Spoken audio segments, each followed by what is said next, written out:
Votre invité à présent dans la grande interview en direct sur Boursorama, c'est Cédric Renard. Bonjour. Bonjour. Merci d'être là avec nous en direct sur Boursorama, directeur général d'Emirates pour la France. Je regardais vos chiffres d'affaires dans le cadre des résultats annuels de l'ensemble du groupe sur le dernier exercice. Qui c'est clos quand? J'ai pas compris la clôture. 31 mars 2023. C'est ça, voilà. Et ben je vois 81% de hausse du chiffre d'affaires, applaudissements évidemment. C'est le chiffre d'affaires le plus élevé de l'histoire du groupe? Non, ce n'est pas le chiffre d'affaires le plus élevé. C'est la croissance. C'est la croissance, évidemment, par rapport à une année de référence qui était un petit peu plus basse. Ouais. Par contre, c'est les meilleurs résultats financiers d'Emirates, puisqu'on a dégagé près de 3 milliards de dollars de résultats, ce qui est le meilleur résultat jamais réalisé par Emirates. Bon. Encore une fois, d'aussi bons résultats, je me suis dit, mais est-ce que c'est parce que, et où d'ailleurs, c'est parce que le prix des billets ont explosé, en tout cas ont beaucoup augmenté, ou c'est la demande de billets elle-même qui est plus forte, ou les deux, mon capitaine? Les deux, mon capitaine, vous avez totalement raison. Je pense qu'il faut se remettre dans le contexte. On a eu un volume de voyageurs évidemment en forte croissance. Rappelons-nous quand même que les frontières ont été fermées pendant de nombreux mois et aujourd'hui les Français n'ont qu'une envie, c'est de voyager, voilà, et de par le monde entier. Et puis après aussi on a un contexte également de montée des prix qui fait qu'au résultat on a un chiffre d'affaires qui progresse fortement, mais le maître mot aujourd'hui c'est le coefficient de remplissage de nos avions, oui. On est à près de 80%. 78,6. 79,5. Ah oui, bah tout à fait précis. Voilà, et en progression de 21 points par rapport à l'année précédente. Donc on a des coefficients de remplissage qui sont très très élevés, aussi une très bonne tenue de nos classes avant, première classe, business class, et puis aussi évidemment classe économique, un trafic qui est très soutenu de manière générale. Donc on a, je dirais, une très forte volonté de voyage, une capacité, une offre moins importante que la demande, et donc un contexte qui fait qu'aujourd'hui les gens ont envie de se projeter et de voyager fortement. On avait à votre place hier le patron de Voyageurs du Monde, oui. Jean-François Rial, sacré personnage, qui nous disait que, en parlant des prix des billets d'avion seulement, ils avaient flambé de 30% cette année. Enfin, alors, 30%, mais je ne sais pas si c'était depuis 2019 par rapport à 2019 ou si c'était sur un an. Alors, ce qui est clair, c'est que les prix ont augmenté. Chez Emirates, pas dans cet ordre-là, mais on est à une augmentation à deux chiffres de 15 à 20%. Sur un an? Sur un an. Ce qu'il faut voir aussi, c'est qu'on a une capacité à mieux maîtriser les prix de manière générale, puisqu'on est quand même sur des avions qui sont gros porteurs. Je prends un 380 pour faire simple, on propose 517 sièges. Donc ça nous permet quand même de maîtriser mieux les coûts et les prix que nous pratiquons. Après, la deuxième chose, on a continué à investir sur les équipements à bord de nos avions. On n'a rien réduit. Quand vous êtes un client en classe affaires, par exemple, on vient vous chercher avec une limousine au départ de chez vous. À bord de nos 380, vous avez un bar. Voilà, donc un ensemble de services. On continue à investir. On a des nouveaux avions sur lesquels on investit, près de 2 milliards de dollars. On rétrofit, on reconfigure nos avions.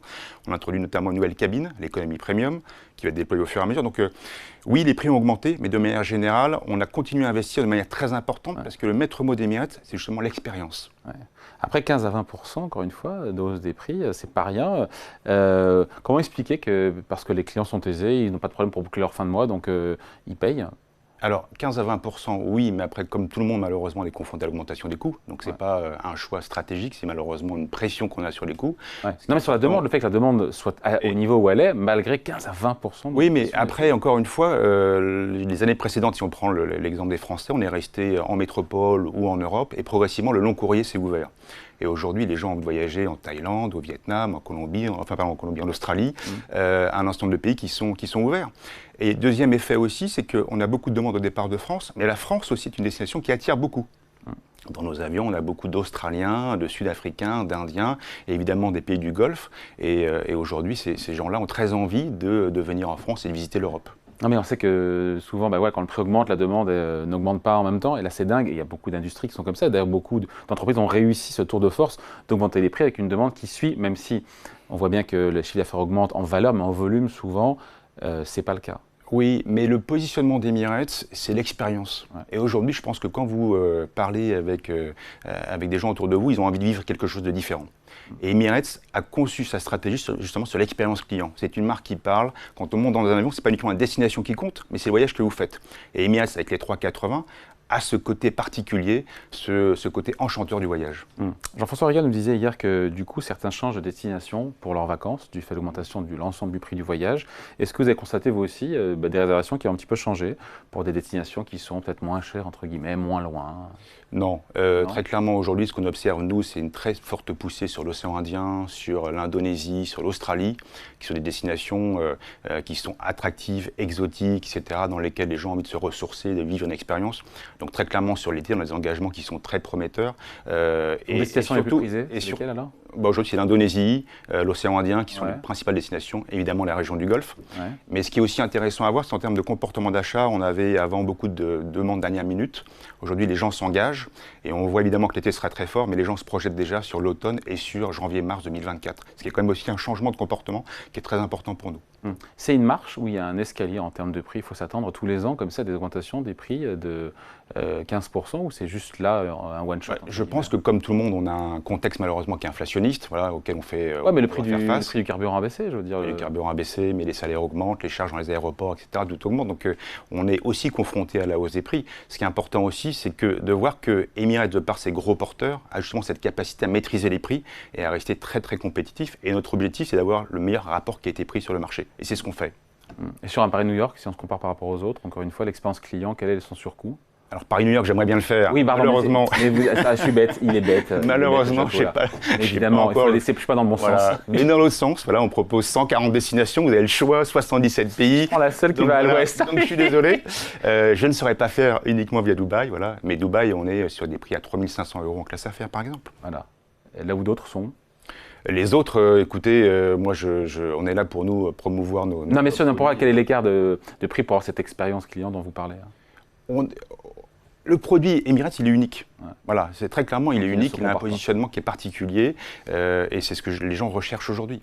À Paris-New York. Je suis con quand même. Bon, le salon du Bourget, Cédric Renard, se déroulait jusqu'au 25 juin. On a beaucoup parlé d'avions verts. Vous y étiez d'ailleurs au Bourget, vous? J'y suis passé, voilà, j'ai visité évidemment. L'avion 100% décarboné, honnêtement, est-ce qu'on le verra de notre vivant, vous et moi? Moi, j'ai comme un doute, hein. Écoutez, L'avion je hydrogène, l'avion l'espère. 100% électrique, sur les longs courriers, hein, pas sur du court courrier. Hein. Je l'espère. En tous les cas, ce qu'on voit, c'est qu'il y a beaucoup d'avancées technologiques, notamment sur l'électrique. Voilà, le salon du Bourget a été un vrai laboratoire. Il y a beaucoup de projets qui arrivent. Après, il faut qu'il y ait une vraie rupture. Donc, elle prendra du temps, notamment, vous l'avez dit, sur le long courrier. Après, Emirates est très engagé par rapport à ça, par rapport au développement durable. 2023 sera aux Émirats Arabes Unis l'année du développement durable. La COP28 sera à Dubaï. Et puis, dernière annonce, Emirates a annoncé justement le lancement d'un fonds de 200 millions de dollars de façon à développer de nouvelles technologies en partenariat pour minimiser l'impact des énergies fossiles.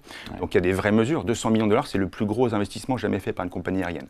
Ouais. Et après, aujourd'hui, à court terme, pour répondre à votre question, l'investissement, c'est la flotte. C'est la flotte. C'est la flotte. C'est le renouvellement, mais elle est déjà assez récente, la flotte. Alors notre flotte, elle a 9 ans de moyenne d'âge. Ouais. Donc c'est une des... Quelle est la moyenne du secteur? Sur le long courrier, elle est au moins 14-15 facilement. Donc on est à 9 ans de moyenne d'âge. Et puis on a en carnet d'ordre 200 avions qui vont nous rejoindre, 50 à 350 à compter de 2024 et 150 Boeing 777 à compter de 2025. Donc le rajeunissement de la flotte a toujours fait partie des piliers de la stratégie d'Emirates.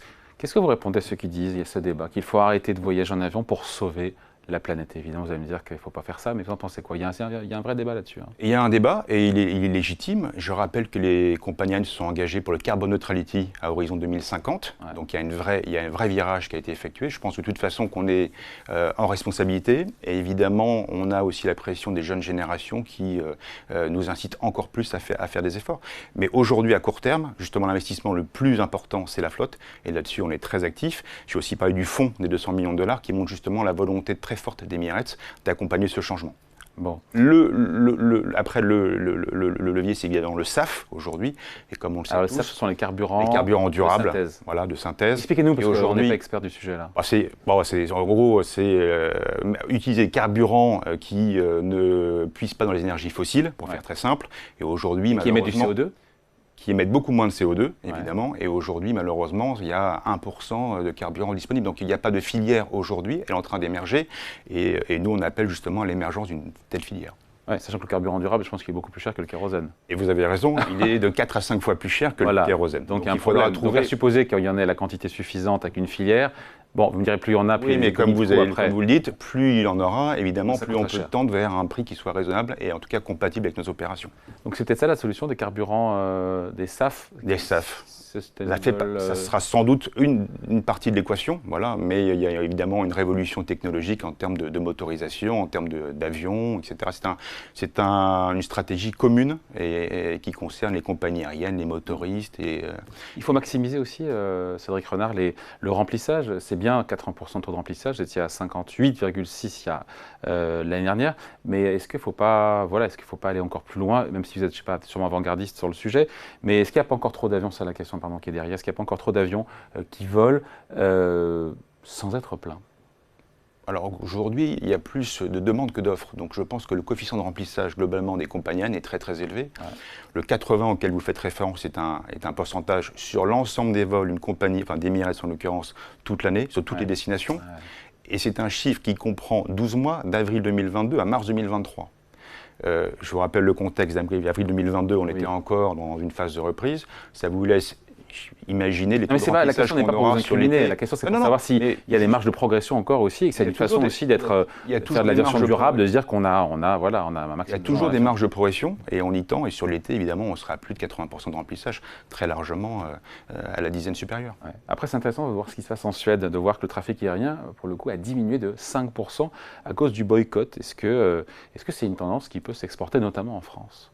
Vous n'y croyez pas? Aujourd'hui, on ne voit pas du tout de ralentissement dans nos prises de commandes, et bien au contraire. De manière générale, le niveau de voyage de par le monde atteindra en 2023 95% de 2019.